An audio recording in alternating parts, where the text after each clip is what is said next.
नमस्कार दोस्तों, मैं रोहिणी ब्रॉडवे ए के ऑफिशियल यूट्यूब चैनल पर स्वागत करती हूं आप सभी का। और दोस्तों, आज मैं आप लोगों के साथ डिस्कस करने जा रही हूं 31 जुलाई एग्ज़ाम प्रेडिक्शन।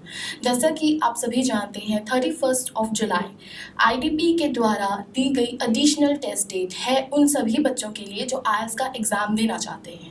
अभी तक जुलाई मंथ में जो एग्ज़ाम्स हुए हैं उसमें से 10th July, 17th July, 24th July and उसके अलावा 31 जुलाई जो है वो लास्ट डेट है जुलाई मंथ के आइल्स टेस्ट की।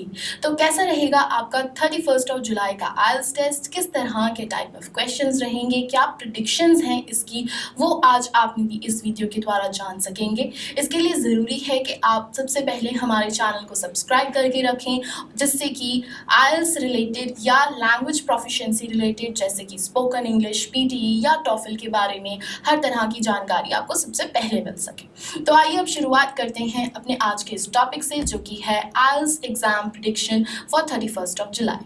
तो दोस्तों, अगर मैं बात करूं टेस्ट के ओवरऑल पैटर्न की, तो पैटर्न जो है जैसा देखा गया है अभी तक के एग्जाम्स में, जो कि मॉडरेट और इजी ही रहे हैं।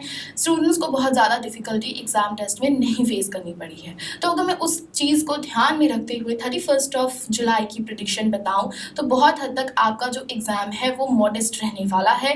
टेस्ट मॉडरेट ही रहेगा, बहुत ज़्यादा कॉम्प्लेक्सिटीज, डिफिकल्टी लेवल जो है वो नहीं देखने को मिलेगी स्टूडेंट्स को। स्पेशली अगर मैं बात करती हूँ लिसनिंग मॉड्यूल की, तो सबसे पहले आप ये जानें कि अगर तो आप लिसनिंग में स्कोर्स प्रैक्टिस में अपने अच्छे ले रहे हैं, one word type of question में आपका होल्ड बहुत स्ट्रांग है, तो डेफिनेटली आपको सेक्शन 1 और सेक्शन 4 में कोई डिफ़िकल्टी नहीं आने वाली है, क्योंकि सेक्शंस बहुत ईजी रहेंगे। पार्ट 1, पार्ट 4 जो है वो ईजिली आपको समझ आएगा, जिसमें से वन वर्ड आंसर और अ नंबर में आपको आंसर्स पूछे जाएंगे, जो कि सिर्फ filling the blanks form of question ही होगा।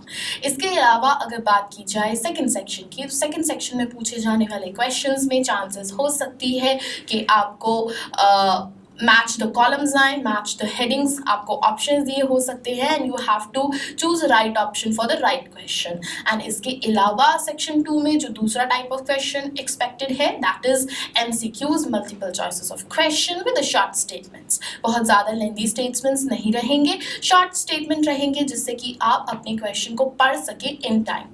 इसके बाद आते हैं हम थर्ड सेक्शन पे। जो थर्ड सेक्शन होगा वो थोड़ा सा कॉम्प्लेक्स रह सकता है in comparison with section 2। Chances यहाँ पर भी हैं आपको कि आपको ऑप्शन आएंगे, आपको उन ऑप्शंस को चूज करना है, that means choose the correct option for the correct heading. And इसके अलावा मल्टीपल चॉइसेस ऑफ क्वेश्चंस की पॉसिबिलिटीज आपको पार्ट 3 में रहेंगी, और हो सकता है कि आपको कंप्लीट द टेबल भी पूछा जाए, दैट मीन्स कि आपको फिलिंग द ब्लैंक्स आ सकते हैं, जहां पर you have to use at least one word और अ नंबर। आगे जैसे मैंने बताया, सेक्शन 4 पार्ट 4 जो है वो इजी ही रहने वाला है, सिर्फ one word type of question he exam में आपसे पूछा जाएगा। आगे बात करते हैं रीडिंग मॉड्यूल की। तो रीडिंग मॉड्यूल में अगर आप लोग नर्वस हैं, अगर आप लोगों की प्रैक्टिस में आपके स्कोर्स जो हैं वो बिलो 7 आ रहे हैं, तो ये बहुत ज़रूरी है कि आप अपने प्रैक्टिस में थोड़ा सा जोर और लगाएं। जो टाइप ऑफ क्वेश्चंस मैं आपको बताने जा रही हूँ इनका ज़रूर ध्यान रखें, जिसमें से सबसे important type of questions definitely होने वाले हैं true false not given and match the heading, और इसके अलावा फिलिंग द ब्लैंक्स। सेक्शन 1 जो है रीडिंग का, रीडिंग पैसेज 1 का, वहाँ पर जो टाइप ऑफ क्वेश्चन पूछे जाएंगे उसमें एक्सपेक्टेड है कि फर्स्ट 6 to 7 क्वेश्चंस रहेंगे आपको ब्लैंक्स के ऊपर, और उसके बाद कुछ क्वेश्चंस पूछे जाएंगे आपको ट्रू फॉल्स और नॉट गिवन। ये रहेगा पार्ट 1 की प्रेडिक्शन, सेक्शन 1 की प्रेडिक्शन।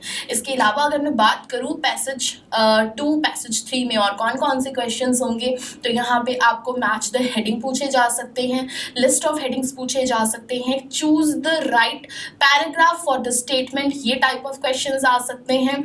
आपको मल्टीपल चॉइसेस ऑफ क्वेश्चंस पूछे जा सकते हैं, choose the write name of author for the statement, ये टाइप ऑफ क्वेश्चंस भी रह सकते हैं आपको। सो ये थी प्रेडिक्शन कि किस तरह का क्वेश्चन आएगा, सेट ऑफ क्वेश्चंस हो सकते हैं आपको पैराग्राफ्स में रीडिंग के।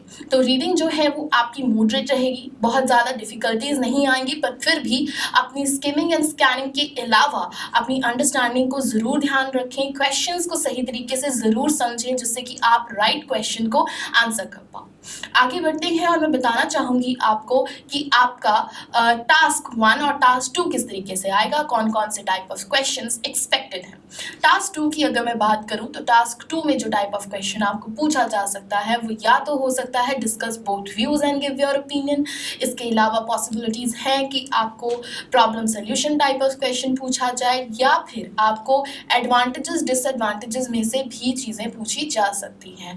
और इन केस अगर जैसे एग्जाम मॉर्निंग और इवनिंग बैच में होता है तो हो सकता है किसी एक बैच में किसी एक बैच में आपको पूछें डू यू एग्री और डिसएग्री, या to what extent do you agree और डिसएग्री। सो ये 4 टाइप ऑफ क्वेश्चंस हैं जिनकी पॉसिबिलिटीज रहेंगी आइल्स टेस्ट फॉर 31 जुलाई।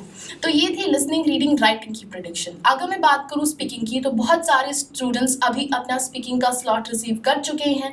बहुत सारे स्टूडेंट्स की इसी वीक में 31 जुलाई के लिए स्पीकिंग के टेस्ट कंडक्ट करवा दिए जाएंगे, और बहुत से स्टूडेंट्स की हो सकता है कि आफ्टर 31 जुलाई उनकी स्पीकिंग कंडक्ट करवाई जाए।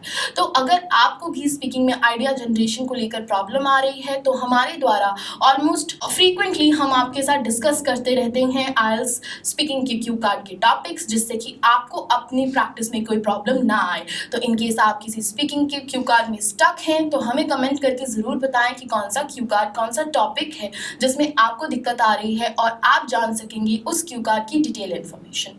स्पीकिंग प्रेडिक्शन की अगर मैं बात करूं तो यहाँ पर टॉपिक्स जो हैं इजी रहेंगे, क्रॉस क्वेश्चनिंग कम होगी, सो आप अपनी इंट्रोडक्शन को अपने जॉब या स्टडी के रिलेटेड क्वेश्चंस को अच्छे से प्रिपेयर करके जाएं। तो ये थी मेरी वीडियो 31 जुलाई की प्रेडिक्शन को लेकर। किसी भी तरह का कोई डाउट हो या कमेंट हो तो आप मुझे कमेंट बॉक्स में ज़रूर बताएं, या फिर टीम के साथ डायरेक्टली जुड़ें और हमें नीचे दिए गए नंबरों पर कॉल करें। धन्यवाद।